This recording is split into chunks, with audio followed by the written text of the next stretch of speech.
Hi friends. അപ്പം എൻ്റെ തയ്യൽ റൂം ഞാനിതുവരെ ഇങ്ങനൊരു ഇതിലേക്ക് നമ്മുടെ വീഡിയോ കൊണ്ടുപോയിട്ടില്ല. അപ്പോൾ എൻ്റെ ഒരു ക്രിസ്മസിൻ്റെ തിരക്കായതുകൊണ്ട് തയ്യലിൻ്റെ ബഹളമാണ്. എൻ്റെ തയ്യൽ റൂമിൻ്റെ അവസ്ഥയാണിത്. ഇതൊന്നും കണ്ടിട്ട് ആരും ഒന്നും വിചാരിച്ച് കളഞ്ഞേക്കില്ല. കാരണം നല്ല ഇഷ്ടം പോലെ തയ്ക്കാനിരിക്കുകയാണ്. തയ്ക്കാനിരിക്കുന്നു. ഇതൊക്കെ തയ്ച്ച് വെച്ചേക്കുന്ന തുണികളാണ്. തയ്ച്ച് വെച്ചേക്കുന്ന തുണികളാണ്. തയ്ച്ച് മടക്കി വെച്ചേക്കുന്നതാണ്. ഇതെല്ലാം തയ്ക്കാനിരിക്കുന്ന തുണികളാണ്. പിന്നെ ഇവിടെ കുറച്ച് തുണി നമ്മൾ തയ്ച്ച് മടക്കി എടുത്ത് വെച്ചിട്ടുണ്ട്. ഇത് ഒരു കസ്റ്റമറുടെ ആണ്. അതേ കസ്റ്റമറുടെ സിസ്റ്ററുടെ ആണ്. ഇത് സെയിം ആണ്. അപ്പം നമ്മുടെ തയ്യൽ റൂമിൻ്റെ അവസ്ഥ ഇതാണ്. ഇന്നലെയൊന്നും ഈ റൂമിൻ്റെ അവസ്ഥ കാണാൻ പറ്റത്തില്ലായിരുന്നു. അതുപോണക്കാണ് ഇവിടെ കിടന്നത്. അപ്പം എന്താണേലും നിങ്ങൾക്കും കാണുമായിരിക്കുമല്ലോ ഇങ്ങനെയുള്ള തിരക്കുകളും ക്രിസ്മസിൻ്റെ തയ്യലും തിരക്കുകളും. അപ്പോൾ എന്താണേലും കണ്ടില്ലേ, ഇതൊക്കെ തയ്ച്ചിട്ടേക്കുന്നതാണ്. ഇതൊന്നും അയൺ ചെയ്തിട്ടില്ല. ഇത് തയ്ച്ചിട്ടേക്കുന്നതാണ്. ഇത് തയ്ച്ചിട്ടേക്കുന്നൊരു ടോപ്പാണ്. ഇതും ഇതെല്ലാം ഇനി അയൺ ചെയ്യണം. ഇതും തയ്ച്ചിട്ടേക്കുന്നൊരു ടോപ്പാണ്. ഇതും തയ്ച്ച് വെച്ചേക്കുന്നൊരു കോളർ വെച്ചിട്ടുള്ളൊരു ടോപ്പാണ്. പിന്നെ ഇതും അതെ, അത് പോണക്ക് ഇതെല്ലാം ഇങ്ങനെ. പിന്നെ ഇവിടെ എല്ലാം തയ്ക്കാനുള്ള ഇത് കണ്ടില്ലേ, സാരി, ബ്ലൗസുകൾ ഇതെല്ലാം ഇങ്ങനെ ഇരിക്കുവാണ്. തയ്ക്കാനുള്ള തുണികളാണ്. അപ്പം നിറയെ തയ്ക്കാനുള്ള തുണികളുടെ ബഹളമാണ്. ഇതെല്ലാം തയ്ച്ചു കൊടുക്കാനായിട്ടുള്ളതാണ്. ക്രിസ്മസാണ്, അതിൻ്റെ തിരക്കാണ്.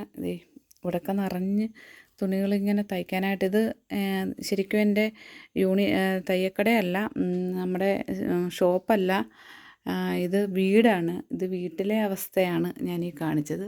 അപ്പം വീട്ടിലിതാണ് അവസ്ഥ. അപ്പം കടയിലെ കാര്യം പറയണ്ടല്ലോ. അപ്പോൾ അതിനിടയ്ക്കാണ് എൻ്റെ കൈക്ക് ഇങ്ങനൊരു പണി കിട്ടിയേക്കുന്നത്. ഇത് കണ്ടോ, കൈ മെഷീന് ഇതിനിടയ്ക്ക് പോയതാണ്. മൊത്തം ചതഞ്ഞിരിക്കുവാണ്. അപ്പം നമ്മളിതുപോലെ അത്യാവശ്യ ഘട്ടങ്ങളിലൊക്കെ നമുക്ക് ഇങ്ങനെ 8ൻ്റെ പണി കിട്ടുക എന്ന് പറഞ്ഞാൽ ഇത് 8ൻ്റെ അല്ല, ഇത് നല്ല 16ൻ്റെ പണിയാണ് എനിക്കിട്ട് കിട്ടിയേക്കുന്നത്. അപ്പോൾ എന്താണേലും കൊള്ളാം. നിങ്ങൾക്കും ഇങ്ങനൊരു ദുരവസ്ഥ ഉണ്ടാകാതിരിക്കട്ടെ. അപ്പോൾ എല്ലാവരും ഈ മെഷീൻ്റെ പവർ ഇത് ഓഫ് ചെയ്തിട്ട് മാത്രം മെഷീനിൽ എന്തെങ്കിലും എൻ്റെ ഞാൻ ഉറക്കളച്ചിരുന്ന് നമ്മുടെ അത്രയും സ്ട്രെയിൻ ചെയ്തിരുന്ന് നമ്മൾ ഓരോന്ന് ചെയ്തപ്പോഴത്തേക്ക് എനിക്ക് പറ്റിയൊരു പറ്റാണത്. കാരണം ഞാൻ ഈ പവർ ഓഫ് ചെയ്യാതെ ഞാൻ മെഷീൻ്റെ ഇതിൻ്റെ ഉള്ളിൽ ഈ ഹാൻഡിലെ പിടിച്ച് ഞാൻ മെഷീൻ അങ്ങോട്ട് മറിച്ചപ്പം സ്റ്റാൻഡേൽ എൻ്റെ കാലൊന്നും ഇല്ലായിരുന്നു, പെഡലേൽ. പക്ഷേ എങ്ങനെയോ എനിക്കറിയത്തില്ല, ഇത് ഓട്ടോമാറ്റിക്കായിട്ട് സ്റ്റക്കായി നിന്ന മെഷീൻ പെട്ടെന്ന് വർക്കായി. ഓവർ സ്പീഡ്, നമ്മൾ ഏറ്റവും കൂടിയ സ്പീഡിലാണ് ഞാൻ ഇട്ട് തയ്ക്കുന്നത്. ഇത് കണ്ട 40യിലാണ് കിടക്കുന്നത്. അപ്പോൾ ഇത്രയും സ്പീഡിലാണ് ഈ മെഷീൻ കിടക്കുന്നത്. അപ്പോൾ ആ ഒരു സ്പീഡിൽ അടിച്ച് എന്തോ ഭാഗ്യം കൊണ്ട് എൻ്റെ വിരൽ ഒടിഞ്ഞിട്ടില്ല. എൻ്റെ ഈ 3 വിരലിനും നല്ലതായിട്ട് കിട്ടിയിട്ടുണ്ട്. കണ്ടോ, കാണാമെന്ന് വിചാരിക്കുന്നു. എൻ്റെ ഈ 3 വിരലും അനക്കാൻ മേലാത്തൊരവസ്ഥയിലിരിക്കുകയാണ്. അത് ഈ ക്രിസ്മസിൻ്റെ തിരക്കും ആയിക്കൊണ്ട്. ഇനി 5 ദിവസം കൂടെ ഉള്ളൂ. ഈ 5 ദിവസം കൊണ്ട്, 5 ദിവസമില്ല 4 ദിവസമേ ഉള്ളൂ. അതുകൊണ്ട് എന്തോരം തയ്ച്ച് തീർത്താലോ എനിക്കറിയില്ല. അപ്പോൾ ഇങ്ങനൊരവസ്ഥ നിങ്ങൾക്കാർക്കും ഉണ്ടാവാതിരിക്കട്ടെ. അപ്പോൾ എൻ്റെ വീഡിയോ ഇഷ്ടപ്പെട്ടിട്ടുണ്ടെങ്കിൽ നിങ്ങളെല്ലാവരും എൻ്റെ ചാനൽ സബ്സ്ക്രൈബ് ചെയ്ത് സപ്പോർട്ട് ചെയ്യണമെന്ന് പറയുന്നു.